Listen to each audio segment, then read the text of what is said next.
Tired of seeing this and not knowing what it actually means?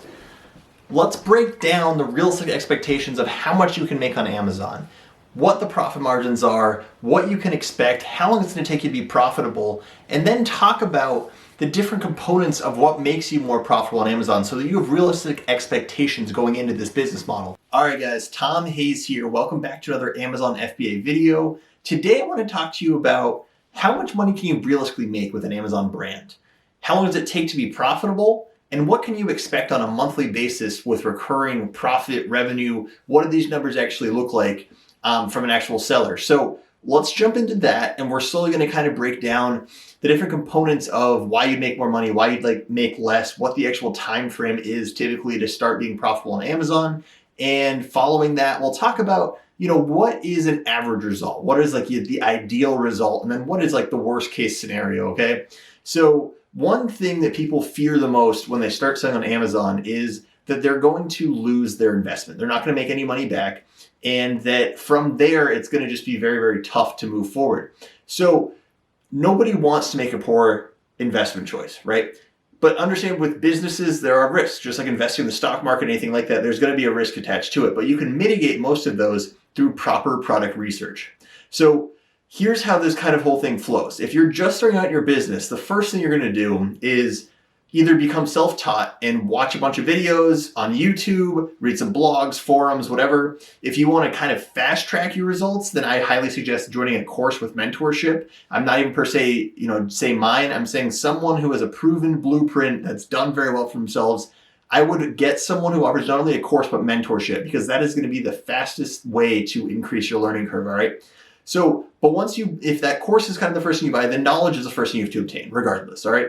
So once you have the knowledge, then you're going to go ahead and sign up for an Amazon seller account, which is going to be $39 a month. You're going to sign up for Jungle Scout, buy the Jungle Scout extension as well. So you could buy those in packages, different ways, but that's probably a good, $300 right there. And then what you're going to start doing is product research, because your product is the foundation of your business. All right. So if you don't have a good product, if you're not adding value to the marketplace, if you're not giving customers what they actually want and either bundling it or differentiating it to add value and make it a superior product to everybody else, then you're doing yourself a disservice. So the product research component would be something that I highly recommend spending enough time on to make sure you're entering the right marketplace. If you enter the wrong marketplace, then this business model does not work. Amazon is such a super forgiving business model if you actually go and apply this the correct way.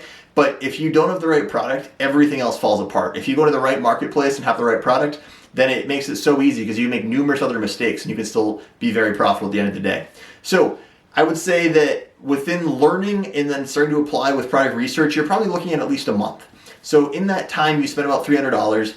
And then with your initial inventory, it's going to be one of those deals where it depends on how expensive the product you go into is. My first order, I spent right around $2,100, and this was a few years back. And then moving forward, I spent money launching it and other things as well. But just the inventory itself with shipping, with the inspection, everything else, landed at the Amazon warehouse was $2,100. So understand you can get started with Amazon FBA for less than $2,100. But here's the deal. You hear people on YouTube, you hear people on blogs, forums, all talking about, no, you need 5K, you need 10K, you need, however much money to get started. And here's the deal at the end of the day. Look, in the grand scheme of things, you probably do need $5,000. In the grand scheme of things, you're going to need more money. And because the way Amazon FBA works is that you're constantly reinvesting into your business. You need to buy more inventory. You want to scale your business. You want to add more products. And there's so many other little fees associated with this when you're getting started. But understand it doesn't have to happen all at once, right? You're not writing a check for $5,000 and just putting it down. This is over time kind of building to that point. So if you have more money, you can scale faster. You can grow your business faster. Do you need that to start? Not necessarily. I've seen people start for $1,000. Do I recommend it? No. My minimum recommendation, and you've probably seen my other video, is around $2,500 to get started. And that's not including education. So, the educational aspect is going to be your foundation. The more you know, the faster you can actually go out and apply it, then you're actually going to go from learning to earning in a much, much shorter time frame. And that's what the ultimate goal of a course with mentorship like mine is to literally help people liberate themselves from the 9-to-5 and build their freedom. All right, so now that we've identified the marketplace that we want to go into and the product that we're going to actually invest into, we need to find a supplier. And best case scenario, we're gonna end up looking for probably about a week, right? So we're gonna contact 3 to 5 different suppliers. We're gonna negotiate our price points based off the price we're getting from the other suppliers and leverage that against, one another to lower prices, but make sure that the quality's still there and we're establishing a long-term relationship. Now, in this scenario, you have two options. I highly recommend getting a sample, and the sample is going to push your timeline out about 2 weeks probably, just to make sure the product that you're getting is solid. While you're doing this, I also recommend ordering your top 2 or 3 competitors, and if you have a Prime account, which most of America does, then you will get their products very quickly as well. And then you can compare your sample to those.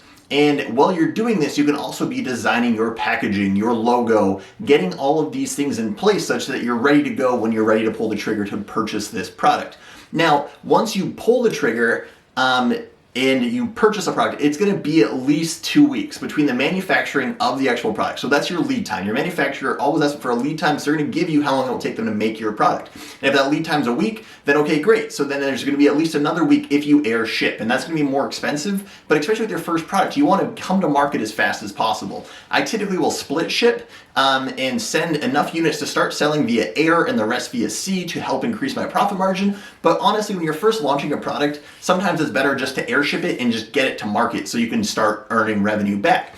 Now, once you get that product to Amazon and once it's at the warehouse and is ready to sell, right, and you've created a beautiful listing using the product photography that you've gotten and the actual logo and box design and the beautiful listing you've built out with optimized for the keywords in your marketplace, then we're going to actually go ahead and launch your product. And when you launch your product, you're going to be using PPC. And remember that Amazon is a search engine at its core. So pay-per-click is helping you rank for those keywords. And Amazon favors you in their algorithm based off your sales velocity, your reviews, your listing age, numerous other things, but typically your top 2 are going to be your PPC helping you actually rank an index, but as well as gain exposure, because that's how you actually show your listing to people that are looking for that product, is by running sponsored ads.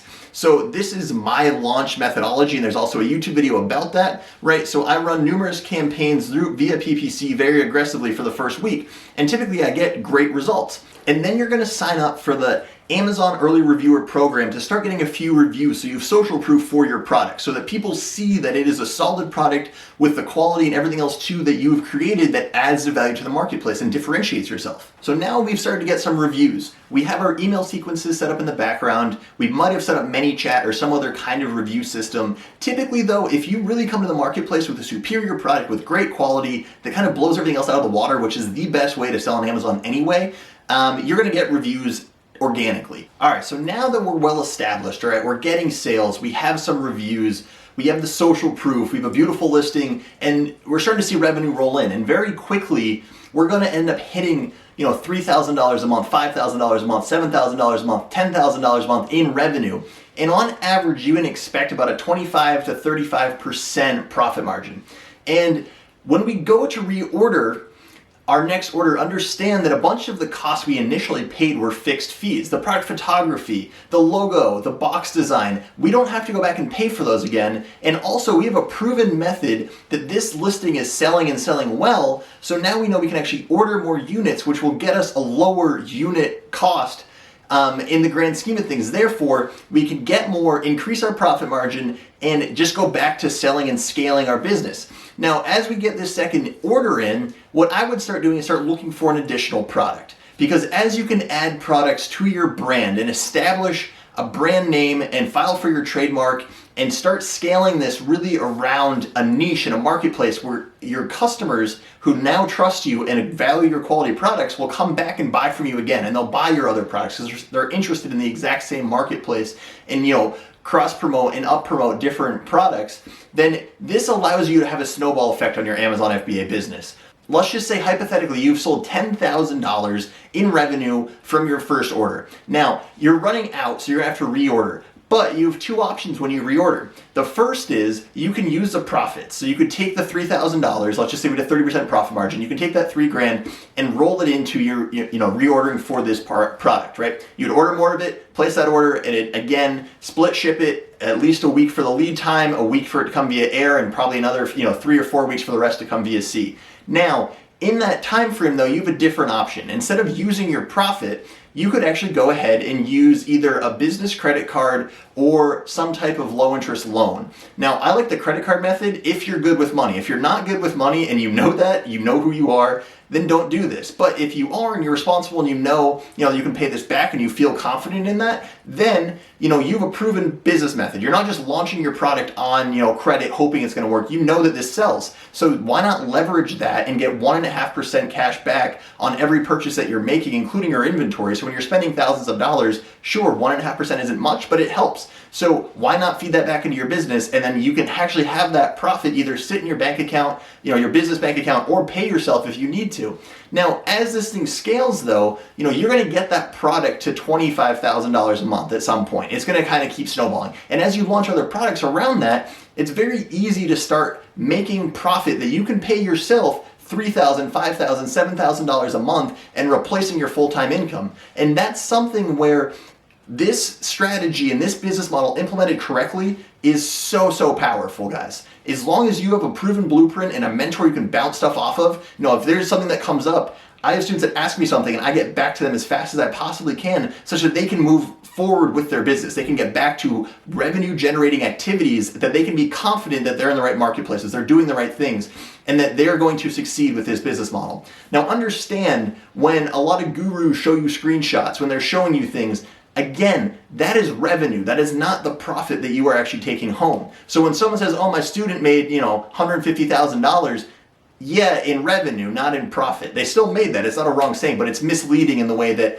they're saying, yeah, they made this much money, but they're not actually showing you what that means. So if I pull up my seller account right now, right here, right now, see if this will focus. All right, so $117,000, but that's not how much I took home. With quick math, if we do, but that's not how much I took home. On average, my brands, and I have 4 different Amazon FBA brands, they average a 34% profit margin. So if I made $117,000 in revenue, then I really made $39,000-ish in actual profit. Now understand, what I do is I leverage credit, but I do pay that off every month. So you get paid bi-weekly by Amazon, and I leverage credit such that I can push that out a little bit, get paid twice, and then I can go off and pay that off again. And that's how I like to run my business. And it helps you, I have numerous cards that either will accumulate points or will help you actually get cash back. And it's basically free money. As long as you know that money's coming in, why not leverage this? Because then you're actually just earning more money for your business. Now, this is kind of your ideal case scenario, right? The worst case scenario we're gonna go to next. And in that scenario, it is you go into the wrong marketplace. That's truly what happens to the people that go into this and don't make money. They choose either something that's already patented or trademarked and get an IP infringement on them, which suspends their listing so they can't sell anything. They go into a marketplace that's either super competitive and oversaturated, and they aren't willing to spend the money for PPC to compete. So understand, in business in general, nothing is truly saturated, but the amount of capital and the amount of time it takes to penetrate into that marketplace is so much greater than it is to go into a marketplace that is medium competition and that we can actually go in, differentiate, add value, and quickly, become one of the top contenders in there. And that's why I choose the marketplaces that I do. I say between about 7,000 in revenue and 30,000 in revenue, and I have a bunch of criteria surrounding that, but this allows me to go in and knowing I'm going to dominate. So the other thing that happens is people go into a marketplace that doesn't have enough demand. Right? So there's other sellers, there's other people doing this, and they're like, oh, this seems like a cool product, whatever else too, but they're not following the data. They're not seeing the big picture of what's happening in that marketplace. And what ends up happening is they go into it and not enough people are buying that product. So either people start lowering prices, which erodes their price overall, which kills your margins, so then you're not profitable, or like there's a super high supply. So there's a lot of sellers and a low demand, which means your PPC is super expensive. Your prices are going to come down, your margins get crushed, and it's just not a spot you want to be in. So having the right product, as I said earlier, is the foundation of this business model. And if you execute this correctly, this can be a game changer. It changes everything. And it's done that for me, and it's done that for numerous of my students. So what I want you guys to see though is that you're not gonna make money tomorrow. The person who shows you with a Lamborghini in the beach, they're just hanging out on their laptop that like 2 days later, that isn't how this works. And I wanna be very clear about that. This is still a business, and it takes effort, and it takes, instead of watching Netflix at night, you're spending 3 to 4 hours doing product research. You are, getting up early and making sure that your PPC campaigns are performing well, and that your listing's fully optimized, and that you have enough inventory, and you're keeping a pulse on it. But when you start this business model, you don't make money back right away. And I would say typically you're going to go about 2 months, which is what we laid out today, before you're going to make money. All right. And as an average result, I mean, I see people when they launch correctly in the right marketplace, you know, their revenue already from like the first month, I would say on average is about $9,000. And if you're making $9,000 there, right, then you're bringing home $2,700 profit. And that's not bad. So think about it this way. The average employee that makes $50,000 a year gets paid $4,200 before taxes. All right. And after taxes, you know, that's still a low comparison. But if you can have one product that replaces the majority of that already, think about that. Then you compound products. If you have 2 products live, then you've just replaced your $50,000 a year income. All right. You add another product on top of that, and these products are going to scale as well. They're not just going to be $9,000 anymore. They're going to go up to $15,000 each. And at $15,000, you know, you're doing $4,500 per product in profit all day long. You know, I love that. And that's what is so powerful about this is you start stacking these, compounding these, and all of a sudden you are making far more money with way less effort